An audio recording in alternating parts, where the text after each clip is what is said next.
Now I'm going to show you a few things that we're going to do. The first thing I'm going to show you what not to do is a fork. We're done with the fork, okay? As of 1975, no more forks. I don't want to see that. You want to do You too. fork, it's No, fine. you too. It's totally fine to do a fork if that's what you want.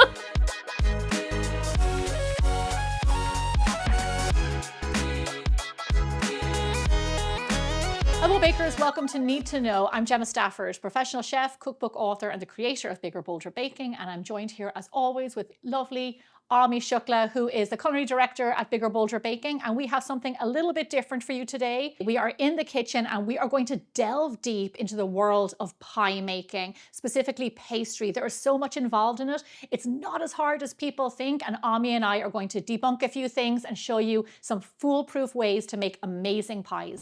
So, Gemma, Yes. I have a lovely surprise for you today. I know what it is, a pie. We're going to make your pie crust. Yay! Okay, but We won't tell them our back and forth about pie crusts. okay, well, I've made many different pie crusts in my life. And Yes. usually, no matter how many times I make pie crust, I will go scour the internet for new techniques, new ideas, new whatever. And the good news is the end of this very long story is your flaky pie crust, your perfect pie crust is really, truly wonderful. Yes, that's all I wanted to hear. Thank you everybody for watching. I hope you enjoyed this episode. Good night. I'm not without new tips though, because I feel like we are always learning. Yes, okay, that's Okay. true. So let's do it. I'll talk as I go. Okay. So we've got our flour, and then we've got a little bit of powdered sugar. Now, not all pie crusts take powdered sugar. Or any kind of sugar, but sugar is nice because it's a little tenderizing. It can add a little sweetness. If you don't want to use powdered sugar, you can leave it out. Yeah. It's not necessary, but it's nice. What is necessary though is salt. Yes. Always, even if you're using salted butter, always. Your recipe calls for 1/8 teaspoon of salt. So that's what we've got in here. Can I ask you, Ami, just about the sugar? I've always used powdered sugar. Yeah. Would that be your go-to as well? If I have it. Yeah. I mean, otherwise, so you can use regular granulated sugar. I think they're pretty interchangeable. I think Yeah. granulated sugar is going to give you a slightly firmer pastry, Mhm. but I don't think you're really going to notice much. There's a little powdered sugar often has a little bit of cornstarch in there too, which can be a little help with tenderizing. Oh, that's right. I never thought of that. Yeah. Oh, Yeah. we see now. I just learned something. Well, see, there we go. Now, and with the flour, let's talk about the flour. So this is just regular all-purpose flour. Yeah. If you want to really get into the minutia of it, different brands of flour, be it Gold Medal or King Arthur or different, they all have different protein contents because of the wheat berries that they're used in. So you can go and do your own research on that, or you can just grab whatever you have in your cupboard.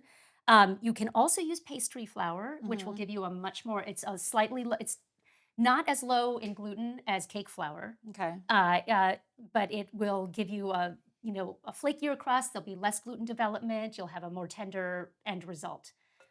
If you want to make your own pastry crust, you can take out 1 tablespoon of all-purpose flour and replace it with 1 tablespoon of cornstarch. Isn't that cake flour? No, so the difference is cake flour. You take out 2 tablespoons Oh.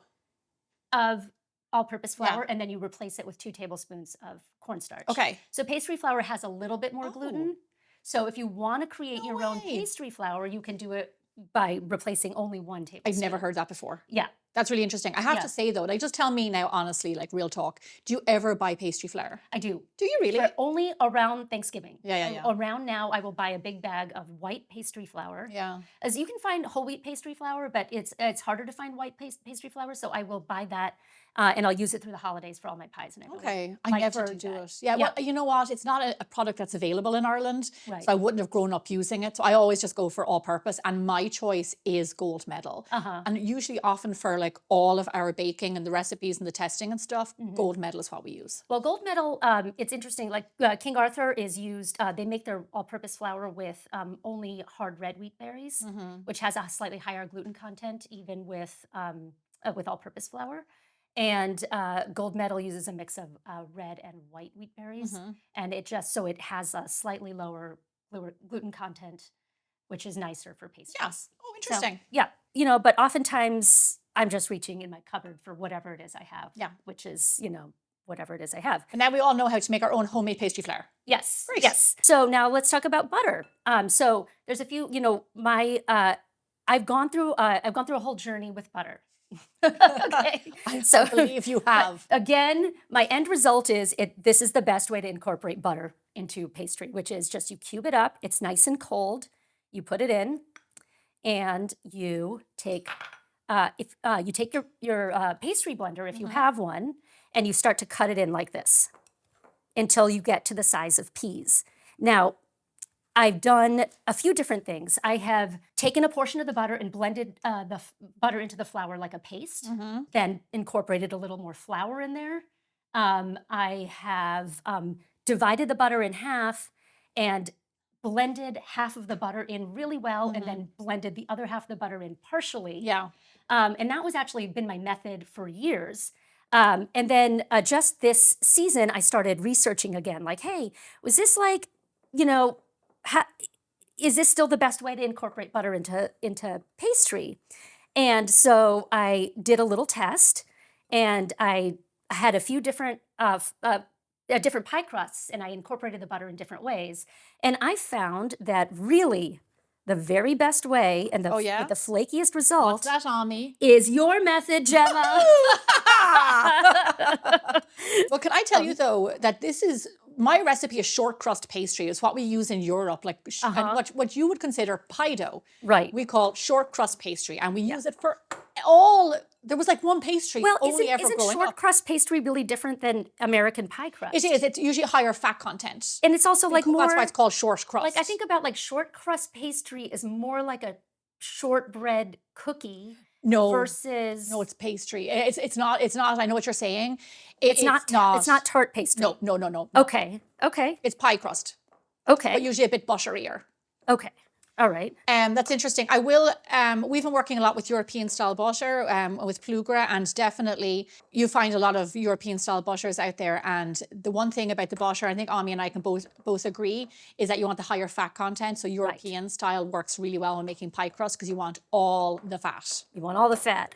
So now here I'm getting in the butter. I'm working it in nicely. And now, so people talk about. I'm sure many people who are listening now or watching have heard about the size of small peas. So basically, like you want to like look at your butter after you've cut it in for a little bit, and you want it to be like that size, no bigger than that size. Some pieces might be smaller, but you definitely want to have a fair amount of pieces that are like substantial. You say peas, and I say coarse breadcrumbs. Coarse breadcrumbs, I would think, would be even finer. They would be finer. They would. I like the lumpiness. I like I like the big texture of yours. Right, and besides, you're going to be working it in a little bit more. So if you work it in too much now, you're going to have butter over incorporated into your pie dough.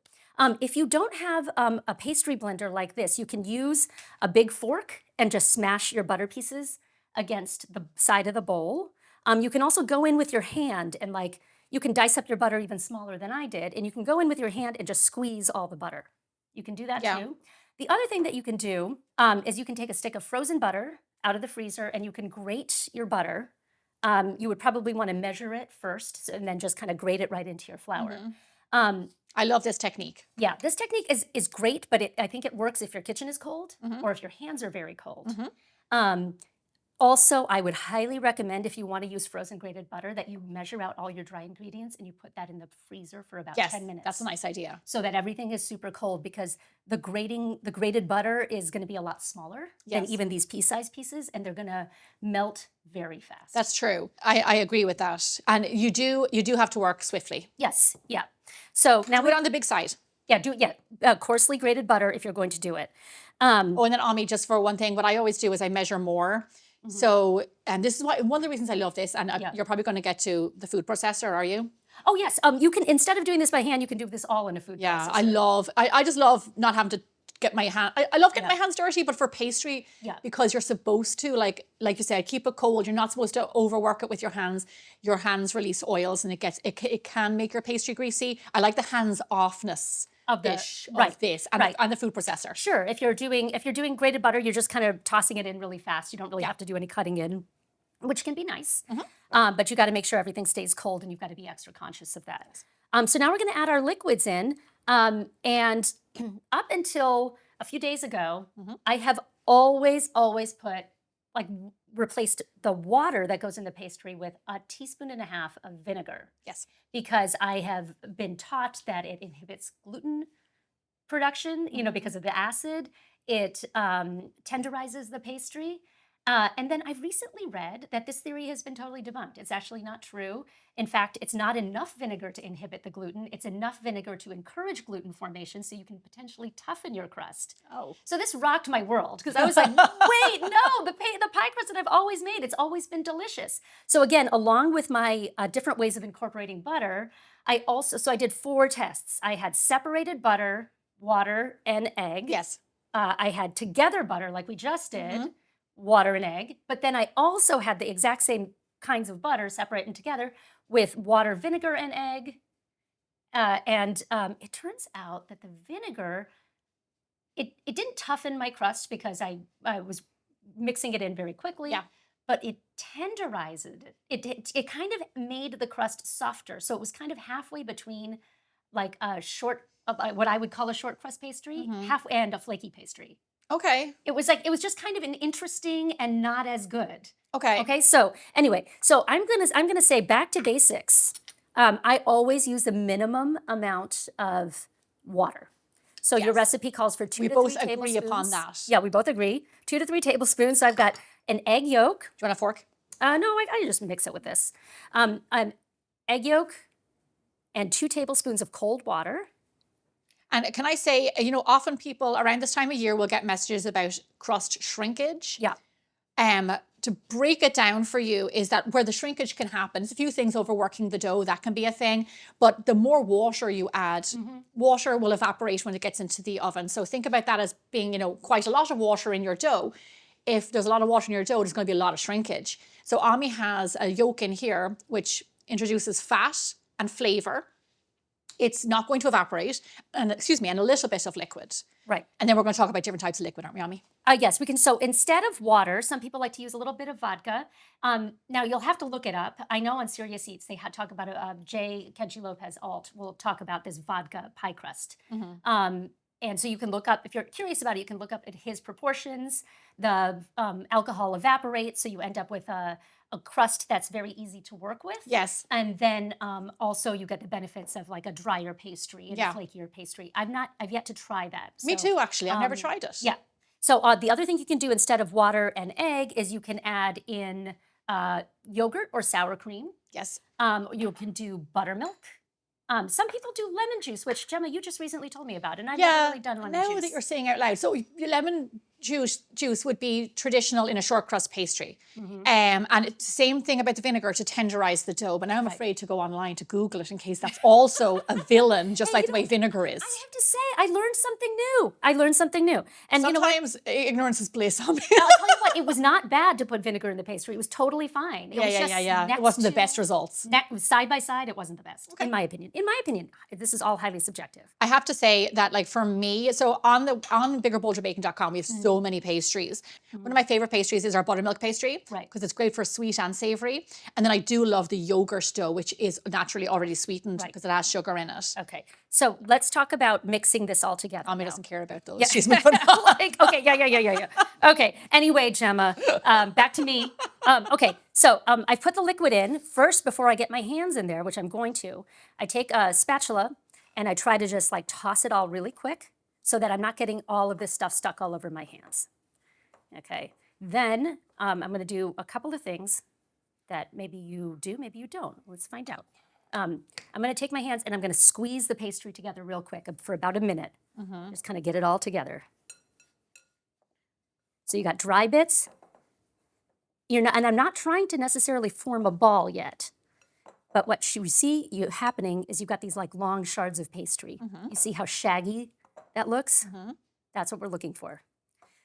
Once you have your pastry incorporated like this, now if you're doing this in a food processor, you're just pulsing it, and that's a slightly different technique, but I like to show it by hand. So now you got this, and you can put this on a clean baking sheet if you don't have a nice smooth countertop like yours. But I like to just do it on a clean countertop. And you know what a frisage is? No. Okay, frisage is a French technique where Oh, you're yeah, pushing. for the paste, like, You're pushing. yeah. Now, I've never had good luck with frisage. I Okay, always you're overdo. just telling me about yeah, it. yeah. Well, what it is that you're basically like you would take the palm of your hand and rub Yes. the butter into the flour. Yes. But every time I do it, I end up with a really tough crust because I think I have bad technique. So Yeah. I have come up with a way of incorporating layers into your pastry Okay. that that is inspired by frisage. Oh, But I think it's a lot easier. So I thought you were telling me this is inspiring. I yeah, was no. Okay, so I'll be the judge of that. my Ami. other favorite tool. Okay, so you see, I have not floured my counter. Yes. You don't need to. You just take your hand and you press down, so it's nice and So flat. I can see it's already coming together. It's already come together. You take your pastry, your bench scraper, fold. So you're going to do a series of press and folds. And what you're doing with this motion is you're building in all of your flaky layers. Yes. And so and you see it's still crumbly, but then you kind of keep going. You just press and fold. Now, I do this also with scones. And if you notice, when I've made scones, they're also really nice and flaky. This is a good visual of how Ami and I differ. I'm going to add a little bit more liquid into my pie crust and bring it together. Ami says, no, we're going to make it drier. We're going to do frisee. No, not lettuce. We're going to frisee our pastry, and then we're going to bring it together, and we're going to do all these things. And already I've just lost my attention. And the time that it took Gemma to say all that, I'm already onto the fun. Yeah, okay. Well, look, now, look, that does look lovely. Yeah, okay, now it's all together. And now what I do is I will push it all together to try to get it into a tight ball and remove any air pockets that might have been stuck in there. Because you want all that dough and that liquid that hasn't fully been incorporated to be connected. We're going to wrap it up in some plastic wrap. Nice with dough. And now you want to see, like, I know we do need to let this chill, but you see that there's still like little bits of butter in the flour. You want that because when you cook your pastry, that water content in the butter the steam is going to evaporate, and that's going to help lift up the layers. And the layers that we've incorporated into the dough by doing our folding, our pressing and folding, is going to create an extremely flaky dough. Yes, I believe it. Ami does make very good dough. So, and then also I learned this early on in my career, not early enough probably, but when Ami was mixing the dough there, like that's when I would add in a little bit more liquid. But what can often happen is people, especially this time of year when people don't make pastry that often and they're doing it like once a year for like Thanksgiving or the holidays or whatever, have a tendency to add too much liquid. And unfortunately you can't take that out. Right. But what Ami is the way Ami's is a little bit drier now is that once it sits in the fridge, dough, bread doughs, and pastries, they once they rest, they express a little bit of liquid. So what might look like a little bit drier of a dough will actually hydrate while it sits in there for around 30 minutes. We always recommend that. And then you have a lovely workable dough. Yeah, if you're doing a food processor, which I often do, when you're adding in the butter, you want to pulse just a little bit. Again, you want to open up the food processor, see that you've got bits of butter. You put in your liquid. You want to wait until you get some dry crumbs. And then you can still do the same sort of squeezing and pressing. You just dump all of that onto your counter and incorporate it in the exact same way. Yeah. So you don't want to fully mix it in. You can just press your dough in, like, one might do, and you're going to get it will still be a really tender crust. It just won't be nearly as flaky because you haven't built in all those layers. I do like the option, and you can do that for any pie crust, right, Ami? Yes. Regardless of whose recipe. Yes. Be it from biggerbolderbaking.com or some other random site. You can do that folding method. Yeah. Can I show you a cooked pastry so we can see the layers? Yes. Okay. I have made with my extra pie dough after all of my testing. I don't know if you can see. Maybe we should cut a slice. Maybe. Quick. And so now if you look at the surface, you're going to see like all of these like little bubbles of flakiness that have come. That looks like a good pastry just by looking at it. Yeah. And so Gemma, let's see. We can take a little side view. See how it like kind of crumbles? You see how it kind of crumbles? You kind of want that beautiful sort of, all those shards are going to crumble in your mouth when you take a bite. And you're going to see all these like different layers that have been incorporated in. Yeah, it looks beautiful. All of these layers that kind of want to flake off. Just want to show you, like, that's what happens when you've got like a beautiful flaky pastry. Yeah, looks gorgeous. It smells delicious. Yeah, well, we should enjoy some later. Yes, later. Or now. now. You're really making me work for this today, Ami. Okay, that was very useful and helpful. I'm going to now, it's my turn. So Okay. boop. All right. I'm getting out of the way. I'm going to wash my hands. And I'm going to show some decorating tips. So actually, I have some things that you might not even have seen that I found on the internet. Well, as I proved to myself earlier, I always have something left to learn. You always find the coolest things. So do you know what I want you to do first before we get into showing you different ways to decorate a pie crust or the rim of a pie? I just want to show you about 2 ways to transport pie crust because it can be a bit tricky. Pie crust can be a bit soft. And when you're not used to working with a lot of pie crust, you kind of forget these things. So I'm going to show you 2 ways. This crust that I have here is not my flaky crust that Ami made. It's actually my creamed butter crust that we released recently. And this is a different method where you cream the butter and the sugar to begin with, and then you add in the flour. So that's also another technique for making a pie crust. I do love how this one rolls. I often say, when it comes to bread rolls, shaping bread, flour is not your friend on the surface. But I think we can agree it's absolutely necessary for pie crust. Yeah. Yeah, especially I don't use it when I'm mixing the dough together, but I definitely always use plenty of flour. There is nothing worse than getting a gorgeously rolled out pastry that is now stuck to the counter. Yes. Yes, because then you have to gather it back up or tear your pastry and patch it, and maybe it doesn't look good. Yeah. You want to use a lot of flour, and you want to keep moving the pastry as you're doing and sprinkling flour to just make sure it's not sticky. Yeah, I have to say pastry, I get it. I get it why people have such fear around pastry, but I get it because I've been through that as a young baker. But moving swiftly, like what you're saying, really does help. Yeah. And just so you know, with a puff pastry or anything like that, if you're rolling out puff pastry, you roll it, you either roll it up and down or across, but you don't roll it willy-nilly, as I say, like this, because you don't want to mess with how it is formulated. Now, I'm going to change this because I can already see it's too big. So, first off, here's my pie crust. Right. You've rolled it pretty thin. It looks like it's about 1/8 of an inch or less, like 3 milliliters. Yeah, no, that's good because you want it to cook on the bottom and not stay gummy. Yes. So, a nice thin layer. So, I don't know where I learned this one. But look at my pie crust. I feel like you're better at this than I am, but it's a bit raggedy. So here's a tip you can do before you put it into the pie pan is get a pizza cutter and go around the side and cut out your circle. Now it gives you a lovely uniform look, but I will warn you that if you do that and if you take away too much and once you transfer it, it doesn't fit into your pie pan, then you're in a little bit of trouble. But if you do know that it'll fit into your pan, then you'll be okay. So here's what I'm going to do. I'm going to show you 2 ways to transport pastry. We have a big piece of pastry here. Fold it over in half, fold it over in a quarter, bring in your pie pan, unfold it. Like so. Just like that. So nice. Isn't that nice? I have a confession to make. What's your confession? I've never done that without totally breaking my pastry. I have to say, the creamed butter pastry, I do find super easy to work with. But with this particular one, you do have to work fast. So, see, look at there, I have a line down the middle there. The other way is to roll it carefully back over your rolling pin and then lift it. That's another way, which actually can be a little bit easier.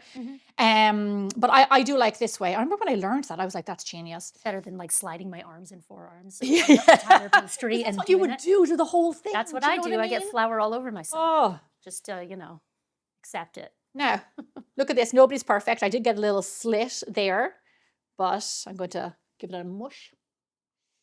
And then we're all good. Okay, so now, there you go, it's a little bit there. So overhang, always have to have overhang because that's your best friend. If you want to decorate the rim of your crust, you're going to need that. Here's the next tip. If you don't use a pizza cutter, now we see how much we have to work with. Go around with a scissors. Give yourself enough pastry to work with. As they say, better to be looking at it than looking for it. Yeah, it looks like about 1 inch. What's that in centimeters? Yeah, probably 1 inch. I don't know, Ami, don't ask me hard questions like that. I've been in the United States for 17 years. I don't even remember how I talk anymore. About 2.5 centimeters. Not quite 3, but yeah, you want a little, something like that. Yeah. So look at that. We get, oops, a daisy, I forgot that bit. We're going to give ourselves a nice bit of overhang. Now this one, Ami, I learned from you. I always wondered how Ami's pastries looked so good. And to be fair, you never actually told me. Well, you never asked. But I caught a peek at her one day. And this is what she does. She tucks the pastry underneath. Just like that, with that little bit of extra lip. Give it a little, giving you a nice rounded crust, but then also a nice rounded rim, but then also kind of a raised one. Look how much we have to work with now for the crimping or whatever design we're going to do, because we're kind of doubling up on the rim. I have to say, Ami, where'd you learn this one, Ami? I don't know. I mean, I've been making pie for so many years. I don't know exactly. Ami's a great cake decorator, but I've always said that your pies are excellent and should not go unnoticed. Very gorgeous pies. Do you remember the apple pie, the lattice that you did for us? Yeah, that was gorgeous. And actually, you know, on biggerbolderbaking.com, you have different ways to design the tops of pies, which are gorgeous. One of them is a little bit more complicated than others, but the other ones are really easy and achievable. Okay, so now this is what we have to work with. Lovely. Now I'm going to show you a few things that we're going to do. The first thing I'm going to show you what not to do is a fork. We're done with the fork, okay? As of 1975, no more forks. I don't want to see that. If you want to do you a too. fork, it's No, okay. you too. It's totally fine to do a fork if that's what you want. No, Ami. I know we always like to give options. That's not an option. No more forks. You can take a little spoon, little teaspoon, and go around the edge and use it. Look at this. So sweet. Isn't that sweet? I love that. Isn't that nice? Yeah. I feel like you showed me that one. Did you? I do that, and I also do the other end. So you have No. Oh. Now, Ami, I'm going to show you something that you've never seen before. Actually, no, I'm not using the other end, but I'm going to show you what I am going to do. Okay. So that was the base of the spoon, just like so. Turn a spoon over. Oh. Totally new tool. Set your face to amazed. You ready? What? Like this, like that. But then you can also do a little double. I love that. Isn't that sweet? That's so cute. You know what? If you find you're doing something like this and you see that like the pastry's sticking a little bit, you just dip the end of your spoon in a little flour. Just like the way mine did, Ami. Thanks for calling me out on that. I'm just saying, like that would happen to me, and I'd be like, oh, it's sticking. So you like dip it in a little flour, or just like brush a little flour on the rim so that you can do things without things sticking. Yeah, isn't that nice? I love that. Now, what's my next trick?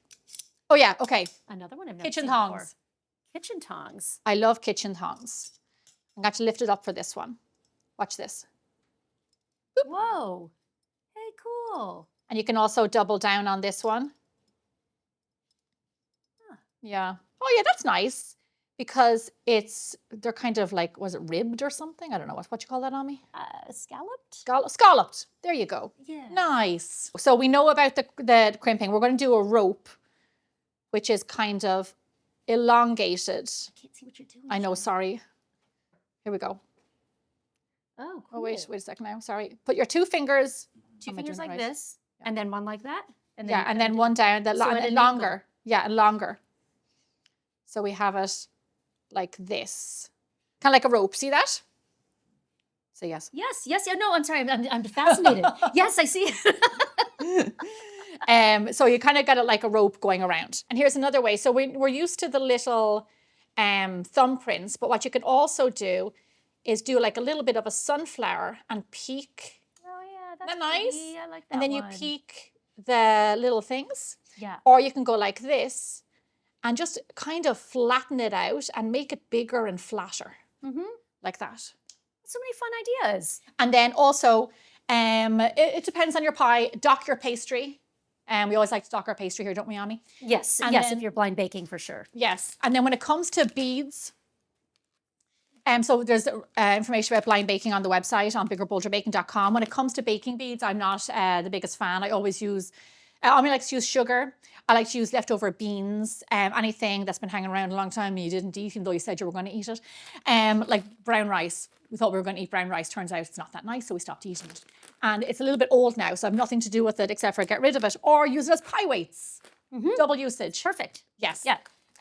So don't be afraid to do stuff like that. What do you think? I think this is really exciting. And whatever beautiful design you choose, just remember to chill your dough well before you bake it. Yes. Because you don't want to lose all of your gorgeous work. So you want to have it, if you've got an hour, chill it for an hour. If you've got less time, you've got 15 minutes, put it in the freezer. Yes, and also don't forget to egg wash. Yes. We generously egg wash in this house. All of our pies and our crust, make sure you get a good amount of egg wash. It makes it golden brown, yes, and shiny, but it also makes it nicer to eat. So just always make sure you have a good egg wash on your rim. If you don't want to use eggs, you can use a little bit of cream. Yes. You just brush a little bit of milk. Cream, a little bit of milk. Yeah. So that's just another option. But it's always nice to have a little finish after all your hard work. I did enjoy our trip into the kitchen. Yeah, me Wasn't too. That nice? Field trip. That's what I was thinking. Literally just field trip. Thank you so much. That was nice. We should do this again. Yes, we should. What other stuff do we know? I don't know. Who knows?